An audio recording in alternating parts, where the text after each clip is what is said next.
1er mai, c'est une journée spéciale, célébrée dans de nombreux pays à travers le monde. C'est souvent associé à la fête du travail. On célèbre le travailleur et les mouvements ouvriers. Cette journée trouve son origine dans la lutte historique ouvrière pour des conditions de travail justes et des droits sociaux. Elle est marquée par des manifestations, des défilés, et dans certains pays, elle est fériée. Pour la fête du travail, tout a commencé avec le mouvement ouvrier aux États-Unis. Au cours du 19e siècle, les conditions de travail dans les usines et industries étaient souvent dangereuses et inhumaines. Les ouvriers étaient soumis à des journées de travail très longues, de 10 à 12 heures, allant parfois même jusqu'à 16 heures par jour. Et les enfants étaient souvent exploités également. Les conditions de vie étaient misérables, avec des salaires bas et des logements insalubres. Pour lutter contre ces injustices, les ouvriers ont commencé à se rassembler et former des syndicats pour revendiquer de meilleurs salaires, des conditions de travail plus sûres et des heures de travail raisonnables. Le mouvement pour la journée de 8 heures est devenu une de leurs revendications principales. En 1886, les travailleurs américains ont organisé une série de manifestations et de grèves à travers le pays. Le point culminant de ces manifestations a eu lieu le 1er mai de cette année-là, lorsque des centaines de milliers de travailleurs ont cessé le travail et ont défilé dans les rues de nombreuses villes américaines, notamment à Chicago. La manifestation a pris un tournant tragique lorsque la police a ouvert le feu sur les manifestants, tuant plusieurs personnes. En réponse à cette violence, des affrontements ont éclaté entre les manifestants et la police, aboutissant à ce qu'on appelle maintenant la révolte de Haymarket. Cette révolte a conduit à une répression sévère contre le mouvement ouvrier, avec des arrestations massives et des condamnations à mort de plusieurs dirigeants syndicaux, connus sous le nom des martyrs de Haymarket. Cependant, cette répression n'a pas réussi à étouffer le mouvement ouvrier. La lutte pour de meilleures conditions de travail et le droit des travailleurs a continué. En hommage à ces événements passés et la lutte pour la journée de travail de 8 heures, les travailleurs du monde entier ont commencé à célébrer le 1er mai comme journée internationale des travailleurs. C'est ainsi que le 1er mai est devenu un symbole de solidarité ouvrière et de lutte pour les droits des travailleurs à travers le monde. Le mouvement ouvrier européen a également joué un rôle crucial dans l'établissement du 1er mai, en tant que journée internationale des travailleurs. Au 19e siècle, les conditions du travail en Europe étaient souvent tout aussi difficiles que celles aux États-Unis. Les ouvriers européens se sont également organisés en syndicats et ont mené des luttes pour de meilleures conditions de travail, des salaires plus élevés et des réformes sociales. L'Internationale socialiste, un regroupement de partis socialistes et ouvriers, a décidé lors de son congrès à Paris en 1889 d'organiser des manifestations le 1er mai de chaque année. Pour exiger la journée de travail de 8 heures, le premier 1er mai international a eu lieu en 1890, avec des manifestations massives dans de nombreuses villes européennes. Ces manifestations ont rassemblé des travailleurs des différentes industries, des syndicats, des socialistes, des anarchistes et d'autres groupes progressistes, tous unis dans leur demande de meilleures conditions de travail. Le massacre de Fourmies. En 1891, une petite ville industrielle du nord de la France, à Fourmies, les ouvriers, fatigués des longues heures de travail, éprouvantes et épuisantes, dans des conditions déplorables, s'étaient rassemblés en masse pour réclamer une journée de travail de 8 heures, un rêve devenu une revendication ardente. Les ouvriers travaillant dans les filatures de coton et de laine étaient confrontés à des conditions de travail difficiles, avec de longues heures de travail et de faibles salaires. Le 1er mai de cette année-là, comme dans de nombreuses villes, les travailleurs de Fourmies ont organisé une manifestation pour demander une journée de travail de 8 heures. La manifestation était pacifique, avec des hommes, des femmes et même des enfants se joignant au cortège pour exprimer leurs revendications.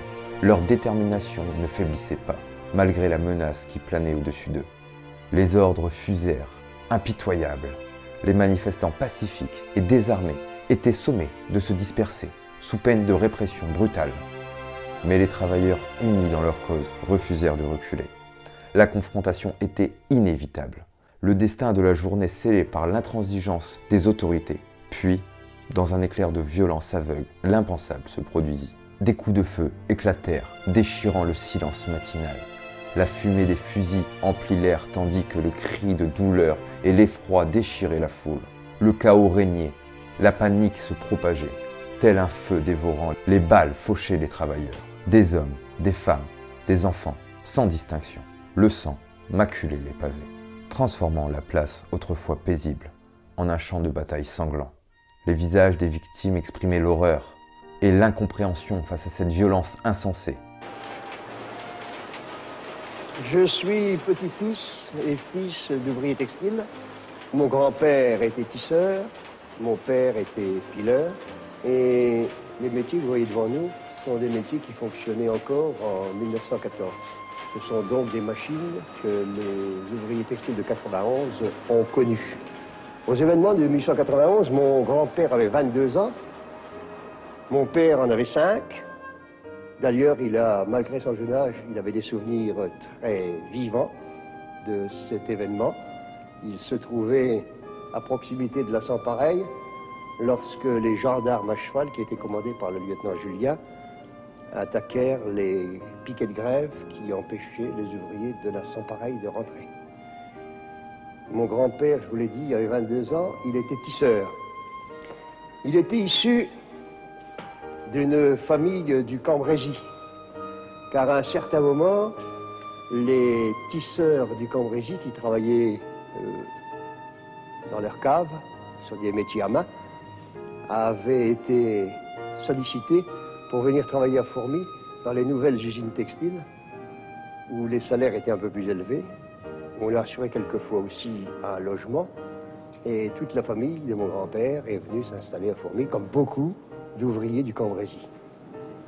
Je crois que c'est ce qui a fait dire à certains historiens, entre guillemets, des événements de 91, que ces gens du Cambrésis, ces Camberlots, avaient apporté ici les idées pernicieuses, étaient les meneurs qui étaient à l'origine de ces fameux événements de 1891. Quand enfin le carnage prit fin, le silence tomba à Fourmies. Un silence lourd, de deuil et de chagrin. Les rues étaient jonchées de corps meurtris, témoins muets d'une tragédie qui resterait gravée dans leur mémoire pour toujours. Le massacre de Fourmies avait laissé une marque indélébile dans l'histoire. Un rappel brutal des sacrifices consentis dans la lutte pour la dignité humaine et les droits des travailleurs. Et dans les cœurs brisés des survivants, une flamme d'indignation et de résistance continuait de brûler. Ce massacre a servi de rappel brutal de la nécessité de lutter contre l'oppression et l'exploitation des travailleurs. Face à la montée du mouvement ouvrier et des revendications pour de meilleures conditions de travail, les gouvernements et les élites industrielles ont souvent réagi avec hostilité et ont cherché à discréditer les travailleurs et leurs revendications.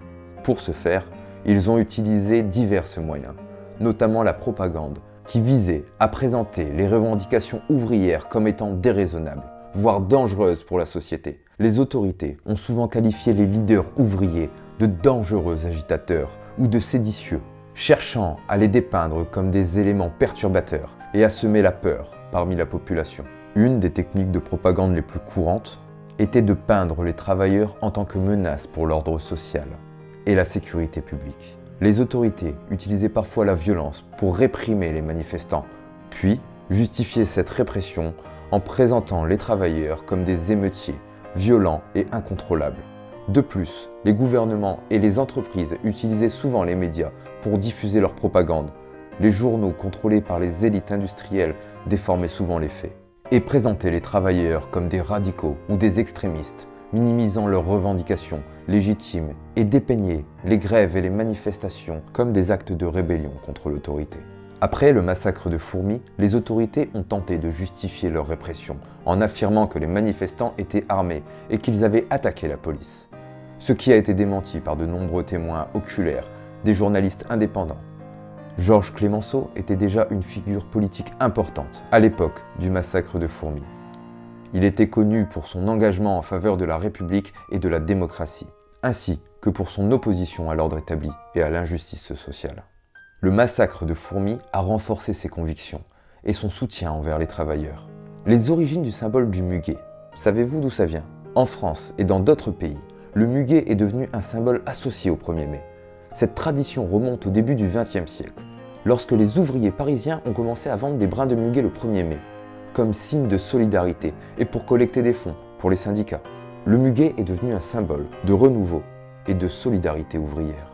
Presque un demi-siècle plus tard, le 1er mai est devenu une journée importante de mobilisation pour les travailleurs. En plus de revendiquer de meilleures conditions de travail, le 1er mai est également devenu un jour de solidarité internationale entre les travailleurs du monde entier.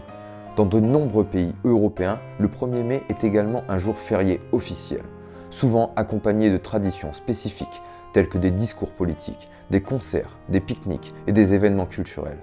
C'est une journée où l'on se souvient des luttes passées pour les droits des travailleurs. En résumé, le 1er mai est bien plus qu'un simple jour férié. C'est une journée de commémoration, de solidarité et de lutte pour les droits des travailleurs, qui rappelle l'importance de l'organisation collective et de la mobilisation sociale pour créer un monde plus juste et équitable. L'armée a tiré sur les grévistes. Le fusil Lebel a fait merveille. Il y a 9 morts. Émile Ségaud, 30 ans. Charles Leroy, 21 ans. Louise Hublet, 20 ans. Kléber Gilotto, 19 ans. Maria Blondeau, 18 ans. Marie Dio, 17 ans. Félicie Tonnelier, 17 ans. Gustave Pestiot, 16 ans. Émile Cornaille, 10 ans.